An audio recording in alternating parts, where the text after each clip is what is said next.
नमस्कार विद्यार्थी मित्रांनो आणि वाचकांनो. सन इंटिग्रेट्स अँड मून डिफरेंशिएट याचा नेमका अर्थ काय होतो? सन इंटिग्रेट्स अँड मून डिफरेंशिएट्स याचा नेमका अर्थ काय होतो? परफेक्ट स्क्वेअर जो असतो ना, perfect square comes under the sun. काय परफेक्ट स्क्वेअर जो असतो ना, कम्स अंडर द सन. आणि जेवढे सगळे रेक्टँगल्स आहेत ना, ते सगळे मूनच्या अंडर खाली.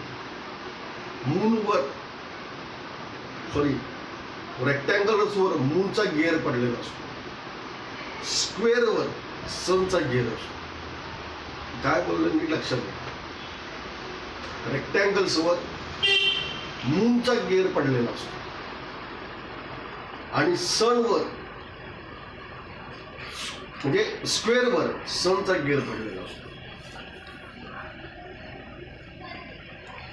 सगळ्यांना माहित आहे की रेक्टँगल असतात म्हणजे प्रत्येक स्क्वेअर हा रेक्टँगल असतो, पण प्रत्येक रेक्टँगल हा स्क्वेअर नसतो. ही पण गोष्ट इथे सगळ्या सायंटिस्टनी विचारात घ्यायची. जगातल्या सगळ्या सायंटिस्टनी ही गोष्ट विचारात घ्यायची. आणि दुसरी गोष्ट म्हणजे काय, जेव्हा स्क्वेअर डिफरेन्शिएट होतो ना, तेव्हा रेक्टँगल म्हणजे मून डिफरेन्शिएट्स अँड सन इंटिग्रेट्स.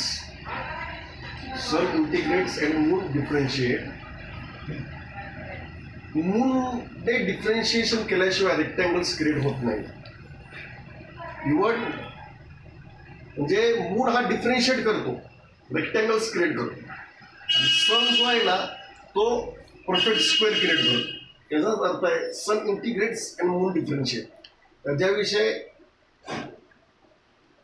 बरीच माहिती मी माझ्या पुस्तकामध्ये लिहिलेली आहे. त्या पुस्तकाचं नाव तुम्हाला माहीतच आहे, Newton's laws of motion must be modified, Sachin Keras theory of time compensation, sun integrates and moon differentiate. त्याचं टायटल हे आहे, Newton's laws of motion must be modified, sun integrates and moon differentiates. हे त्याचं टायटल आहे. तर वाचकांनी हे पुस्तक वाचावं, त्याच्या प्रतिक्रिया कळवाव्यात ही नम्र विनंती. थँक्यू, धन्यवाद.